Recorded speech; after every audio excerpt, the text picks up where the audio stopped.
If you're 60 or older and living in Indonesia, don't skip this video because July could become a very expensive month if you miss these 5 important payments and deadlines. Many seniors are focused on receiving their pension, but thousands are caught off guard every year by required payments that can lead to penalties, service interruptions, or unnecessary financial stress. In today's video, I'll walk you through all 5 payments every senior should be aware of this month, explain who they affect, what deadlines matter, and how you can avoid paying more than you should. Make sure you stay until the very end because the final payment is the one most retirees overlook, and it could cost you the most.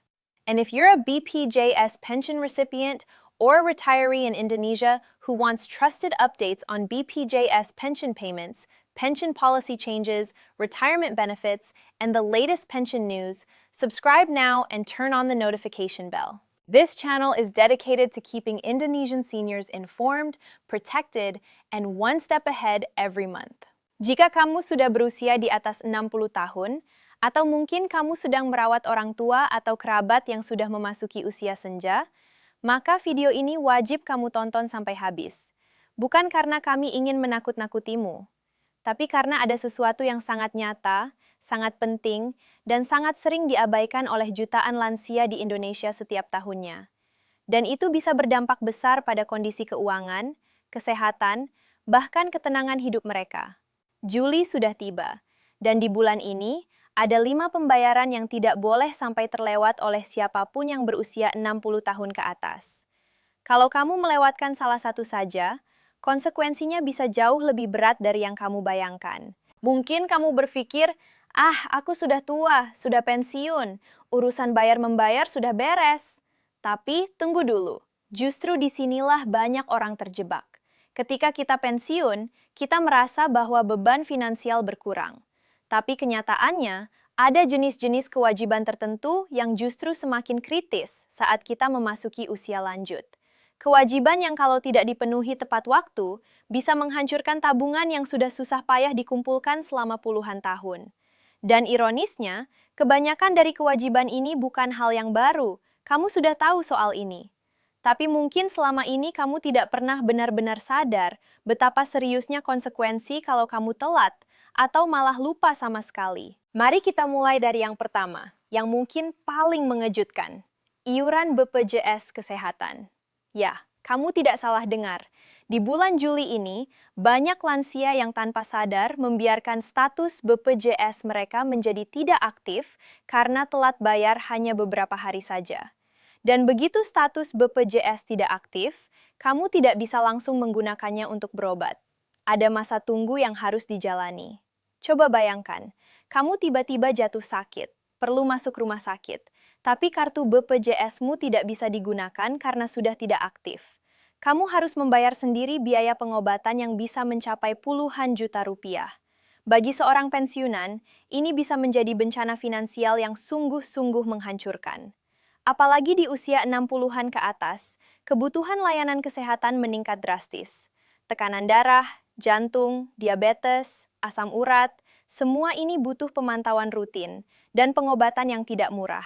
Karena itu, pastikan iuran BPJS Kesehatan kamu untuk bulan Juli ini sudah dibayar sebelum tanggal 10. Jangan tunggu tanggal tua. Jangan tunggu kamu sakit dulu, baru ingat bayar. Tapi itu baru yang pertama. Yang kedua adalah sesuatu yang lebih sering diabaikan oleh para lansia. Premi asuransi jiwa atau asuransi kesehatan swasta. Banyak dari kamu mungkin punya polis asuransi yang sudah bertahun-tahun dipegang. Polis yang dulu kamu beli saat masih aktif bekerja, saat anak-anak masih kecil, saat kamu masih punya gaji tetap setiap bulan. Sekarang, di masa pensiun, kamu mungkin masih punya polis itu. Dan disinilah masalahnya dimulai. Banyak lansia yang tidak sadar bahwa polis asuransi mereka hampir kedaluarsa, atau preminya sudah naik, atau ada perubahan ketentuan yang belum mereka baca. Dan kemudian, pada saat yang paling dibutuhkan, saat sakit keras atau terjadi kecelakaan, klaim asuransi ditolak karena polisnya sudah tidak aktif. Bayangkan betapa frustrasinya. Bayangkan betapa sakitnya ketika kamu pikir sudah terlindungi, ternyata tidak. Di bulan Juli ini, luangkan waktu untuk mengecek status polis asuransimu. Hubungi agen asuransimu. Tanyakan apakah ada premi yang jatuh tempo bulan ini. Jangan biarkan sesuatu yang sudah kamu bayar bertahun-tahun menjadi sia-sia hanya karena kamu lupa membayar premi di satu bulan yang krusial ini. Kita bergerak ke yang ketiga, dan ini adalah sesuatu yang mungkin terdengar sepele, tapi dampaknya luar biasa besar.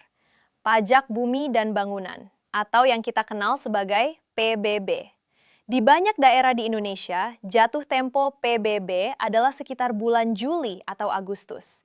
Dan denda keterlambatan pembayaran PBB itu nyata adanya, bisa mencapai 2% per bulan dari jumlah pajak terutang.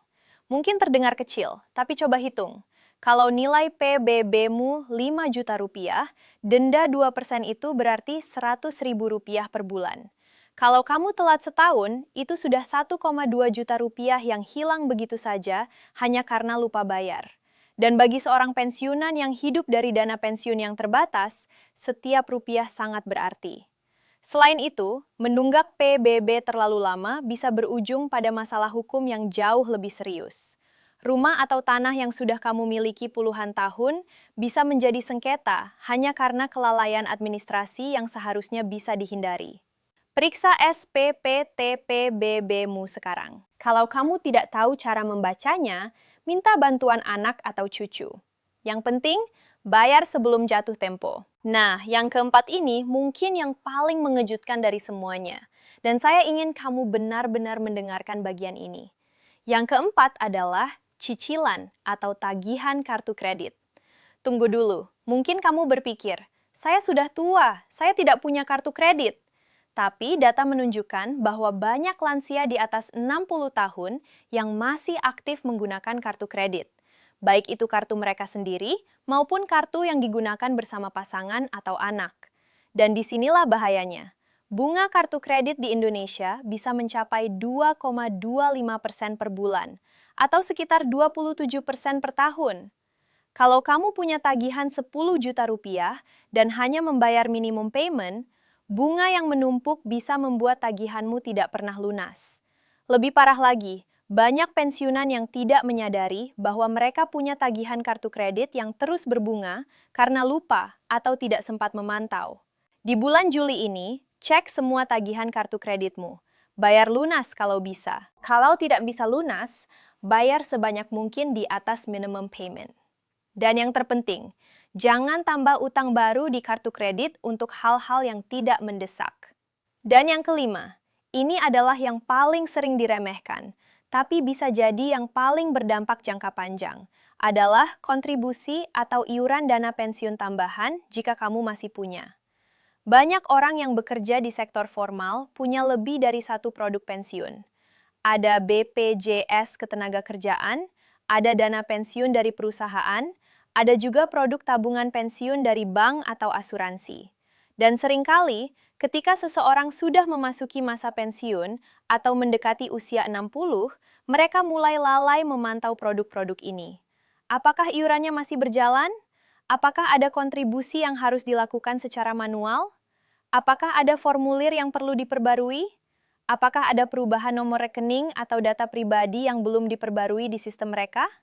Hal-hal seperti ini terdengar kecil, tapi dampaknya bisa sangat besar. Kalau dana pensiunmu tidak dikelola dengan benar, atau ada iuran yang terputus di tengah jalan karena kelalaian administratif, kamu bisa kehilangan sebagian hak manfaat yang seharusnya menjadi jaminan hidupmu di hari tua. Sekarang, aku ingin berbicara lebih dalam tentang mengapa kelima hal ini begitu penting, khusus di bulan Juli. Bukan bulan lain, tapi Juli. Pertama, Juli adalah pertengahan tahun. Ini adalah momen ketika banyak produk keuangan, polis asuransi, dan kewajiban pajak memasuki siklus baru atau mendekati jatuh tempo tahunan. Kedua, Juli seringkali menjadi bulan ketika banyak orang, termasuk para lansia, sedang dalam suasana liburan sekolah atau kumpul keluarga. Perhatian teralihkan, rutinitas terganggu, dan dalam gangguan itulah kewajiban finansial penting bisa terlewat begitu saja. Ketiga, Juli adalah bulan ketika harga-harga sering naik karena permintaan tinggi. biaya hidup meningkat.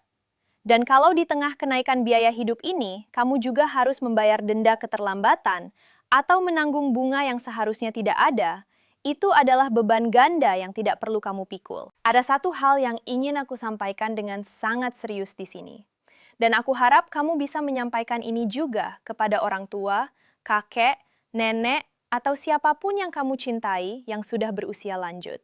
Banyak lansia yang merasa malu untuk mengakui bahwa mereka kesulitan mengurus keuangan sendiri. Mereka tidak mau dianggap lemah atau tidak mampu. Mereka tidak ingin merepotkan anak-anak mereka. Dan karena rasa malu itu, mereka diam. Mereka tidak bicara. Mereka tidak minta tolong. Dan akhirnya, masalah kecil yang seharusnya mudah diselesaikan berkembang menjadi krisis yang jauh lebih besar. Kalau kamu punya orang tua atau kerabat lansia, cobalah untuk aktif bertanya, bukan dengan cara yang merendahkan, tapi dengan cara yang penuh kasih sayang dan kepedulian. Tanyakan apakah mereka sudah bayar BPJS bulan ini. Tawarkan untuk membantu mengecek tagihan bersama. Jadikan percakapan soal keuangan sebagai bagian dari rutinitas keluarga, bukan sesuatu yang tabu atau memalukan. Sekarang, mari kita bicara tentang solusi praktis. Karena aku tidak mau hanya menyebutkan masalahnya saja, aku ingin kamu pergi dari video ini dengan langkah-langkah konkret yang bisa langsung kamu terapkan hari ini juga. Yang pertama dan paling sederhana adalah membuat daftar semua kewajiban finansial bulananmu. Ambil selembar kertas, atau kalau kamu terbiasa dengan teknologi, gunakan ponselmu dan tuliskan semua yang harus kamu bayar setiap bulan beserta tanggal jatuh temponya. BPJS Kesehatan, BPJS Ketenagakerjaan, premi asuransi, cicilan, tagihan listrik, air, internet, PBB, dan apapun yang relevan dengan situasimu. Dengan punya daftar ini, kamu punya gambaran yang jelas tentang apa yang harus dilakukan dan kapan harus dilakukan. Tidak ada lagi kewajiban yang tersembunyi di sudut yang terlupakan. Langkah kedua adalah mengatur pengingat. Di era smartphone sekarang, tidak ada alasan untuk lupa bayar tagihan. Kamu bisa mengatur alarm atau pengingat di ponselmu untuk setiap kewajiban finansial beberapa hari sebelum jatuh tempo. Kalau kamu tidak terbiasa menggunakan smartphone, minta bantuan anak atau cucumu untuk menyiapkan pengingat ini. Atau cara yang lebih tradisional, tempel kalender besar di dinding dan tandai setiap tanggal jatuh tempo dengan warna berbeda.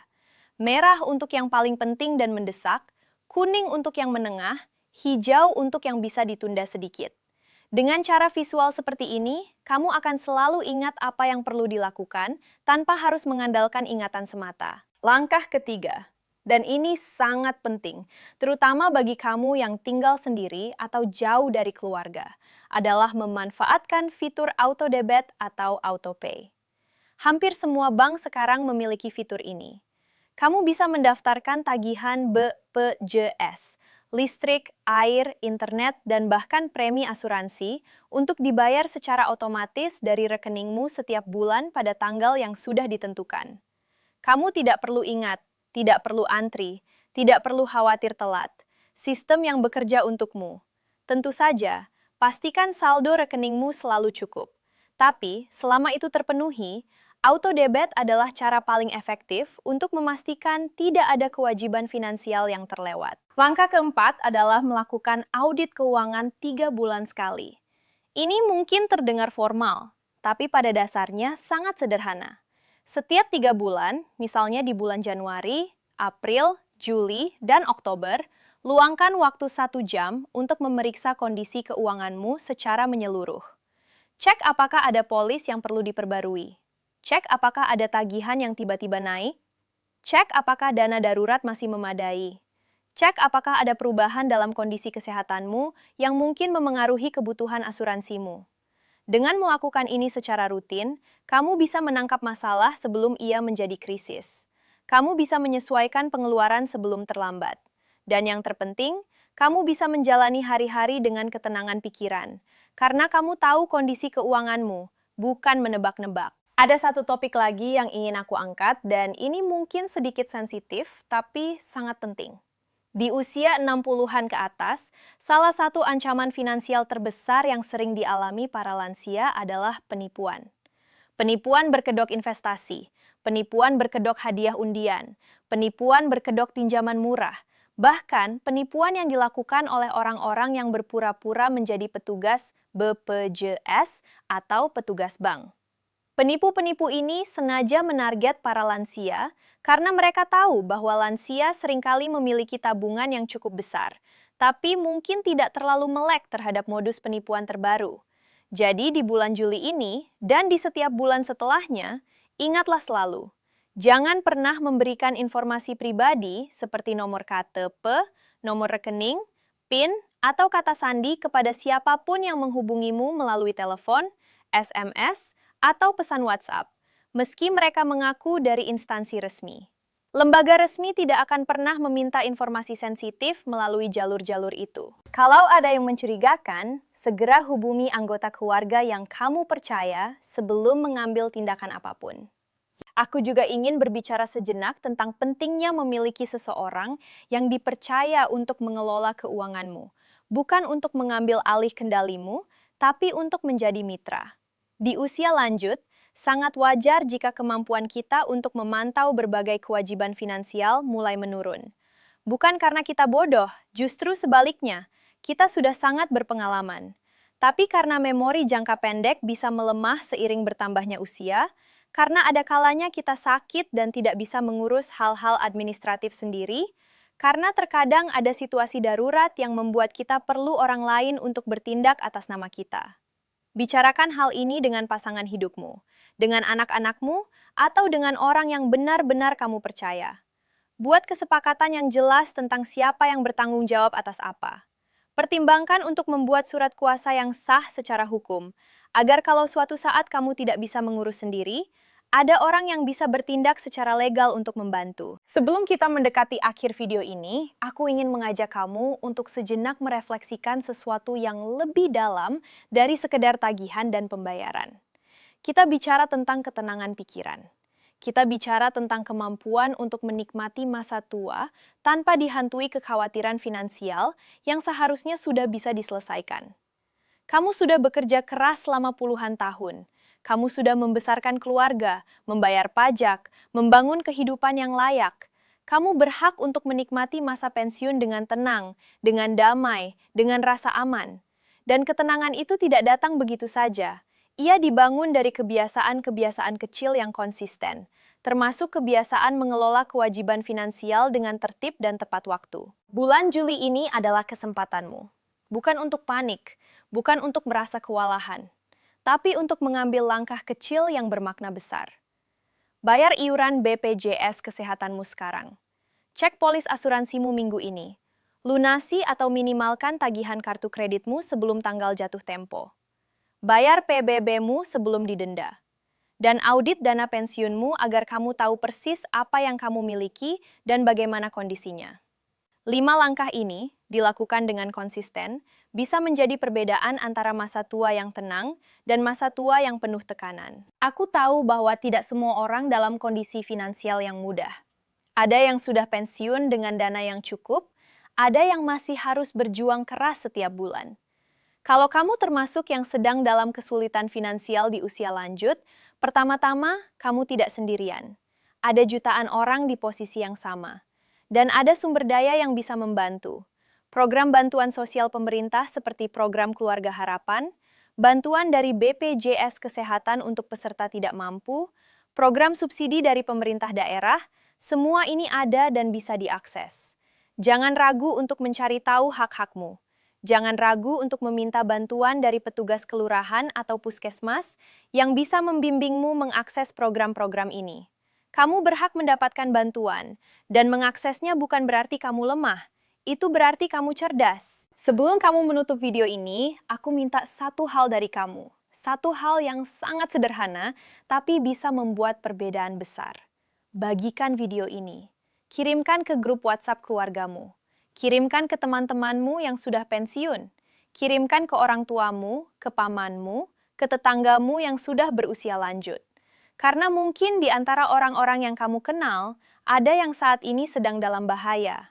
Bukan karena mereka tidak peduli, tapi karena mereka tidak tahu. Mereka tidak tahu bahwa BPJS mereka hampir tidak aktif. Mereka tidak tahu bahwa polis asuransi mereka hampir kedaluarsa. Mereka tidak tahu bahwa denda PBB sudah menanti. Dengan berbagi video ini, kamu mungkin saja menyelamatkan seseorang dari krisis finansial yang seharusnya tidak terjadi. Masa tua adalah hadiah. Ia adalah buah dari kerja keras, dari perjuangan, dari segala lika-liku kehidupan yang sudah kamu lalui. Dan hadiah itu seharusnya dinikmati dengan rasa damai, bukan dihancurkan oleh kewajiban-kewajiban yang terlupakan, oleh denda yang menumpuk, oleh kesalahan administratif yang bisa dicegah. Jadi mulai hari ini, mulai bulan Juli ini, ambil kendali. Pegang daftarmu, bayar kewajibanmu, jaga kesehatanmu, dan nikmati hidup yang sudah susah payah kamu bangun selama ini. Kamu sudah layak mendapatkannya. Terima kasih sudah menonton video ini sampai selesai. Sampai jumpa di video berikutnya.